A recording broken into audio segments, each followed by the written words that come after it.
తమిళనాడు రాజకీయాలు క్లైమాక్స్ కు చేరాయి. తమిళనాడు అసెంబ్లీలో ఒక్కసారి బలాబలాలు పరిశీలిస్తే మొత్తం 234 స్థానాలున్నాయి.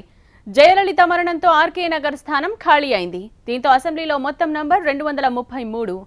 ప్రభుత్వం ఏర్పడాలంటే 117 మంది ఎమ్మెల్యేల మద్దతు అవసరం. అయితే ఇప్పటికే కొత్త సీఎం పళనిస్వామికి 122 మంది ఎమ్మెల్యేలున్నట్టు గవర్నర్కు తెలిపారు. ఇక పన్నీర్ సెల్వం దగ్గర ప్రస్తుతానికి 13 మంది ఎమ్మెల్యేలున్నారు. అటు డీఎంకేకు 89 మంది ఎమ్మెల్యేలున్నారు. వారంతా పళనిస్వామికి వ్యతిరేకంగా ఓటైనున్నారు. ఇక కాంగ్రెస్కు 8 మంది, ఐయుఎంఎల్కి 1 ఎమ్మెల్యే ఉన్నారు. ఓటింగ్ పై కాంగ్రెస్ పార్టీ కాసేపట్లో నిర్ణయం తీసుకోనుంది.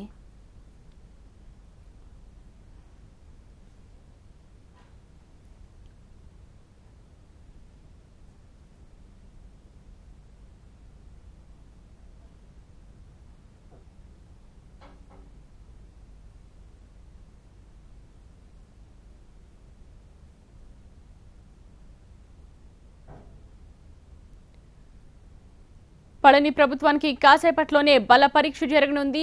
టీఎన్ అసెంబ్లీ మరి కాసేపట్లోనే ప్రారంభం కానుంది. దీంతో తమిళనాడు వ్యాప్తంగా కూడా భద్రతను కట్టుదిట్టం చేశారు. ఇక అసెంబ్లీ పరిసర ప్రాంతాల్లో కూడా భద్రతను కట్టుదిట్టం చేశారు. అప్డేట్స్ అందించడానికి మా ప్రతినిధి మురళి సిద్ధంగా ఉన్నారు. మురళి,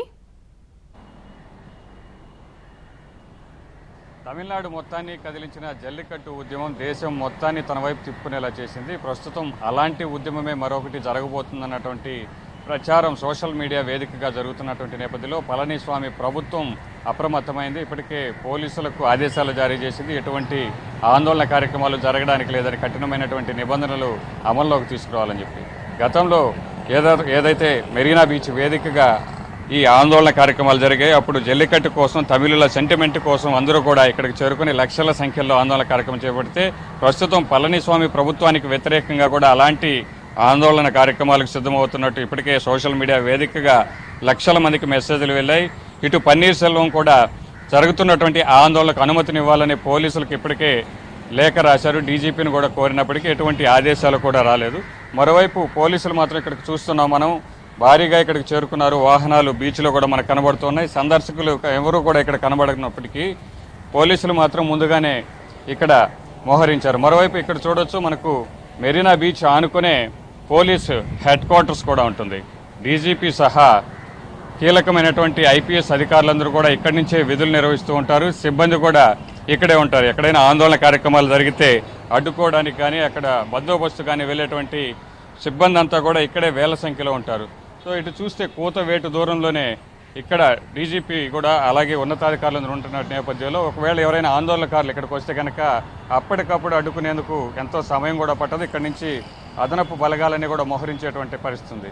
సో ఇందుకోసమే పోలీసులు ఇప్పుడు నామమాత్రంగా బీచ్లో ఉంటున్నప్పటికీ ఒకవేళ ఆందోళనకారులు ఇక్కడికి వచ్చినటువంటి పరిస్థితుల్లో వారందరినీ కూడా అణిచివేసే కార్యక్రమానికి పోలీసులు కూడా ఎంతో సమయం పట్టేటువంటి అవకాశం లేదు. మరోవైపు ఇక్కడ కూడా కనబడుతున్నారు, బీచ్ రోడ్లో పోలీసులు భారీగా ఇక్కడ మోహరించినటువంటి దృశ్యాలు కూడా మనకు కనబడుతున్నాయి. అయితే ఇటువైపు బల పరీక్ష జరుగుతుంది. మరికొద్ది సేపట్లోనే పళనిస్వామికి ఉన్నటువంటి మెజారిటీ ఎంతో తెలిసిపోతుంది. వ్యతిరేకంగా ఓట్లు వేసేటువంటి వారి సంఖ్య ఎంత, అనుకూలంగా ఎంతమంది ఉండబోతున్నారని తెలిసిన తర్వాత ఆయన ప్రభుత్వం ఉంటుందా, కూలిపోతుందా అనేటువంటి విషయం కూడా మరికొద్ది సేపట్లోనే స్పష్టత వస్తుంది. సో ఈ నేపథ్యంలోనే పన్నీర్ సెల్వం మొదటి నుంచి కూడా పళనిస్వామి ప్రభుత్వాన్ని వ్యతిరేకిస్తున్నారు. శశికళపై తిరుగుబాటు చేసిన తర్వాత ఆ యుద్ధాన్ని కొనసాగిస్తూ ఉన్నారు. రాష్ట్ర వ్యాప్తంగా కూడా ప్రజా చైతన్య యాత్రలు చేస్తాం, ప్రజల్లో చైతన్యం కలిగిస్తాం. ప్రజలు ఎవరి అభీష్టం మేరకైతే ఓట్లు వేశారో వారికి మాత్రమే ప్రభుత్వాన్ని ఎన్నుకోవాలి, కానీ ఎమ్మెల్యేలు తీరు అందుకు వ్యతిరేకంగా ఉంది కాబట్టి వారిపై ఒత్తిడి తెచ్చే ప్రయత్నాల్లో పన్నీర్ సెల్వం ఇప్పటికే తన ప్రకటన చేశారు తమిళనాడు వ్యాప్తంగా. సో ఈ నేపథ్యంలోనే పన్నీర్ సెల్వం మద్దతుదారులు పళనిస్వామి ఎమ్మెల్యేలపై దాడులు చేసేటువంటి అవకాశం ఉంది, తిరుగుబాటు చేసేటువంటి అవకాశం ఉంది కాబట్టి భారీ బందోబస్తు ఏర్పాటు చేశారు. ఇటు బీచ్ రోడ్లో ఇక్కడి నుంచి దాదాపు అసెంబ్లీకి 10 కిలోమీటర్ల దూరం ఉంటుంది.